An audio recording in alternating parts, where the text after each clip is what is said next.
미국의 유명한 대통령 에브라함 링컨이 하루는 생생하게 꿈을 꾸었답니다. 청중들이 많이 몰려 있는데 거기서 연설을 하는 꿈을 꿨는데 자기가 생각을 해도 아주 연설을 감동스럽게 만족스럽게 그렇게 하고 단상에 내려오는 꿈을 꾸었습니다. 그런데 청중에 내려와서 청중을 살펴보니까 반응이 시큰둥합니다. 영 반응이 좋지 않습니다. 왜 그럴까 생각하다가 청중들이 하는 소리를 꿈에서지만 듣게 되었습니다. 청중들이 이렇게 말합니다. 저기 연설이야? 링컨이 고작 이것밖에 안 되는 거야? 우리가 링컨을 훌륭하게 생각했는데 링컨은 보통 사람 그 이하밖에 안 되는구나. 그렇게 사람들이 수군거리면서 링컨을 업수히 여기기 시작했습니다. 비록 꿈이었지만 꿈속에서도 그들이 하는 말에 큰 상처를 받고 내가 대통령직을 끝까지 수행할 수 있을까? 내가 대통령직을 내려놔야 되지 않을까? 그렇게 의기소침해지기 시작했습니다. 그렇게 의기소침해질 때 분명한 하나님 음성이 그의 귓전에 들리기 시작합니다. 링컨아, 사람들의 말에 신경 쓰지 말아라. 나는 보통 사람, 연약한 사람, 보통 이하의 사람을 무척 좋아한단다. 최선을 다하기만 하면 누구나 쓰임을 받을 수가 있지.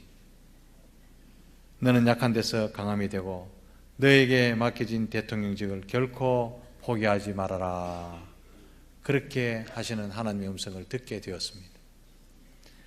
꿈을 깨고 난 이후에, 잠을 깨고 난 이후에 자기처럼 못난 사람을 대통령으로 뽑아주시고 사용해 주신 하나님께 감사드리면서 또 한 가지, 하나님께 인정받는 것이 사람들에게 인정받는 것보다 훨씬 더 중요하고 정말로 중요한 가치가 있음을 깨닫게 되었다. 그런 느낌을 기록한 것을 읽어본 적이 있습니다. 사랑하는 성도 여러분, 사람들은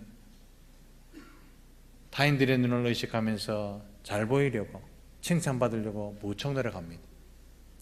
사람들의 칭찬도 참 좋습니다. 칭찬은 고래도 춤추게 한다는데 용기도 주고 힘을 얻을 수 있는데 칭찬도 참 좋은 것이지요. 그러나 하나님께 인정받는 인생이 되어야 한다는 사실을 기억하시기를 바랍니다.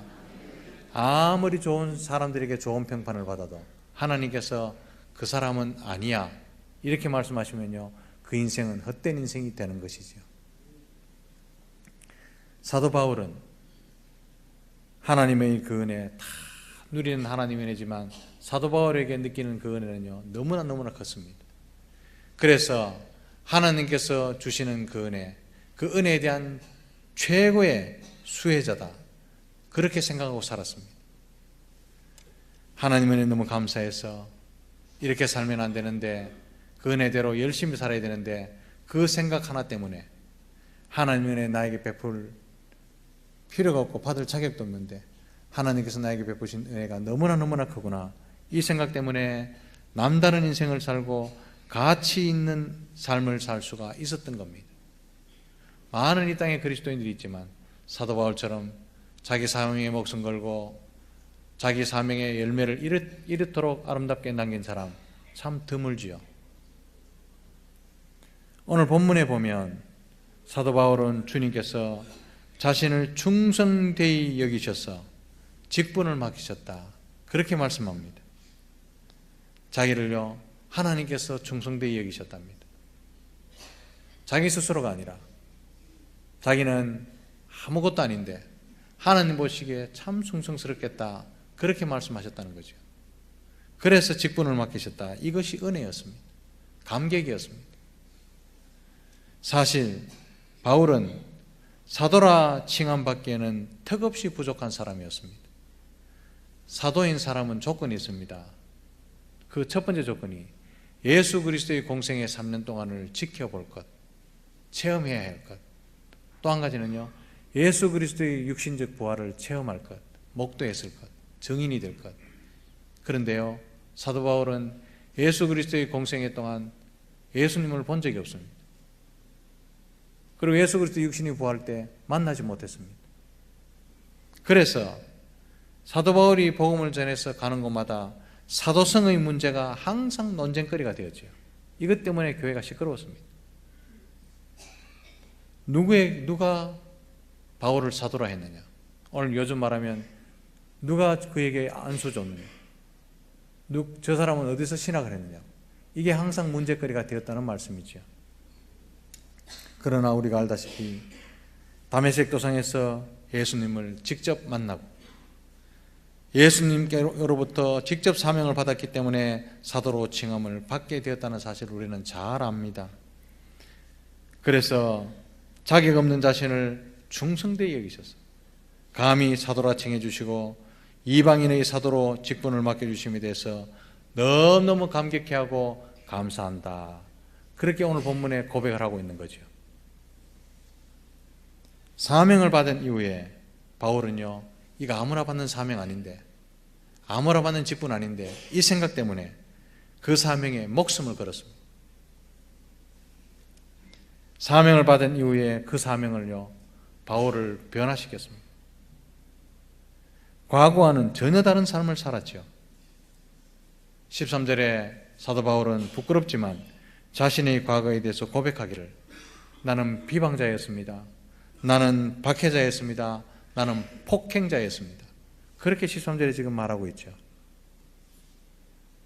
과거에 아무리 박해자고 아무리 폭행자고 아무리 비방자여도 완전히 변화된 사람의 과거는 더 이상 부끄러움이 아닙니다. 오히려 은혜가 되는 거죠.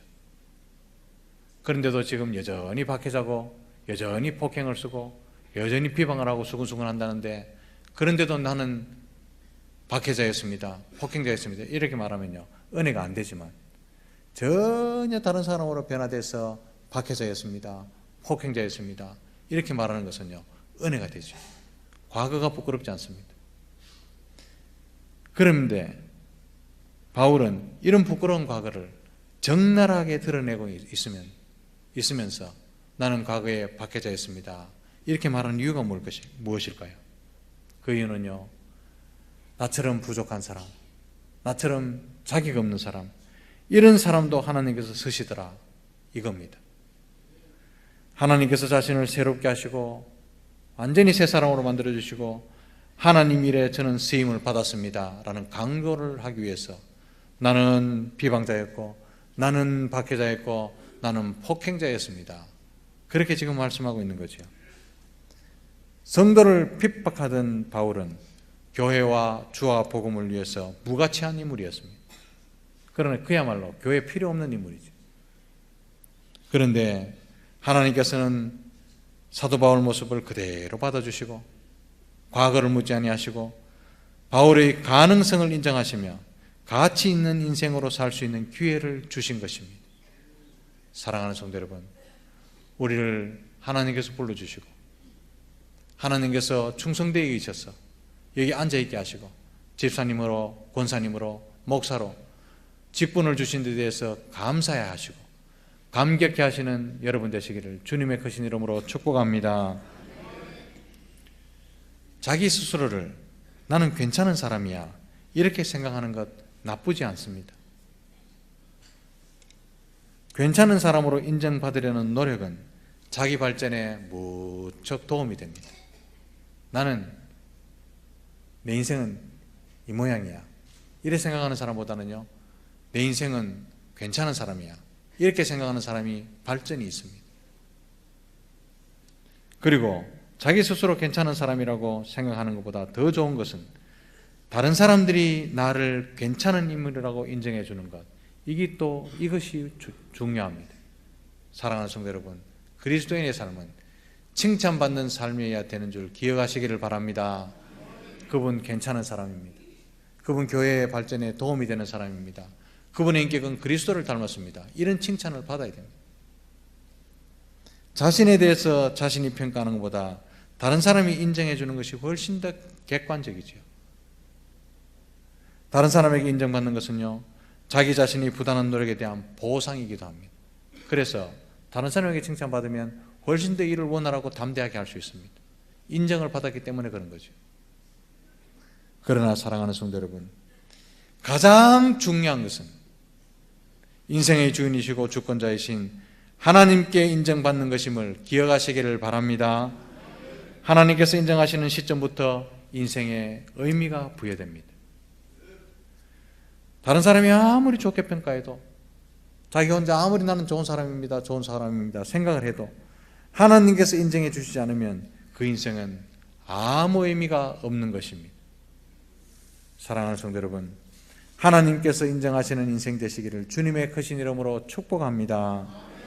하나님께 인정받는 사람은 가치 있는 인생을 살고 있는 것입니다. 왜냐하면요, 영적인 하나님의 시간표가 그 사람을 중심으로 전개되기 때문에 그렇습니다. 사도행전에 보면 첫 번째는 베드로를 중심으로 시간표가 움직이다가 그 다음 사도 바울을 통해서 복음이 서쪽으로 움직일 때 같이 움직입니다. 하나님이 시간 일정표를, 하나님 깨어있는 사람, 하나님 인정해 주시는 사람, 그 사람을 지금 따라가는 거죠. 사도 바울이 감사하고 있는 이유가 바로 이것 때문입니다.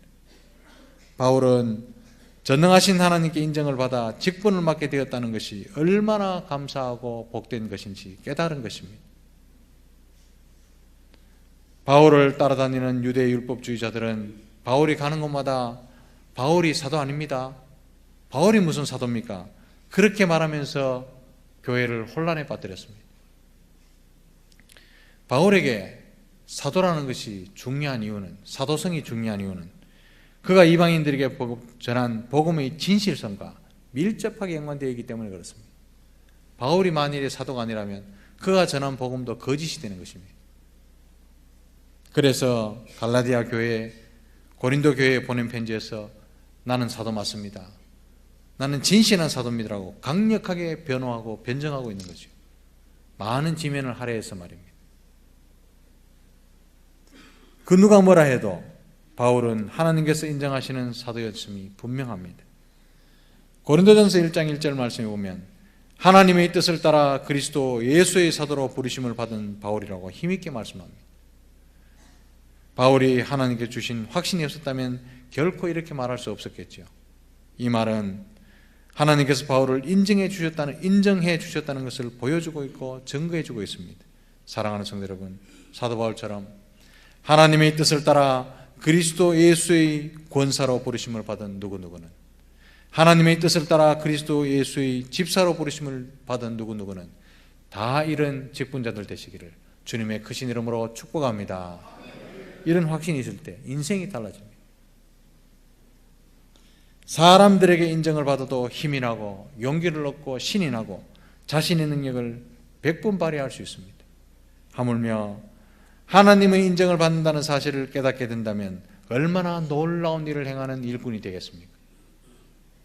사랑하는 성도 여러분, 사도 바울의 세계관을 통해서 우리가 본다면 주와 복음, 교회를 위해서 직분을 받는다는 것은 하나님께서 나를 인정하셨다는 증거가 된다는 것을 기억하시기를 바랍니다. 직분을 통해서 하나님께서 나를 충성되게 여기셨다는 기쁨을 누릴 수 있습니다. 또한 하나님께서 직분을 통해서 주신 재능과 능력으로 하나님의 교회를 늘 새롭게 하고 부흥시킬 수 있는 원동력이 될 수 있습니다. 그리고 또한 축복의 통로가 되는 보배로운 인생임을 확인할 수 있다는 것입니다. 우리가 하나님께 인정받았다는 것을 무엇으로 확신할 수 있겠습니까? 사도 바울처럼 맡기신 일에 대한 감사를 통해서 확신할 수 있습니다. 그리고 그 감사로 인한 충성과 섬김과 그리고 기쁨이 있을 때 그 사람은 분명히 하나님께서 인정하는 사람임을 믿으시기를 바랍니다. 사랑하는 성도 여러분, 사람에게보다 하나님께 인정받는 인생 사시기를 주님의 크신 이름으로 축복합니다. 사도 바울처럼 나를 충성되이 여기셔서 일을 맡겨주신 것에 대해서 감사하며 나중에 주님 앞에 섰을 때 착하고 충성된 종아 잘했도다, 너로 말미암아 부산서문교회가 하나 되었구나, 너로 말미암아 부산서문교회가 부흥이 되었구나, 너로 말미암아 부산서문교회가 교회가 교회되게 하였구나, 이런 칭찬받는 모든 직분자들 다 되시기를 주님의 크신 이름으로 축복합니다.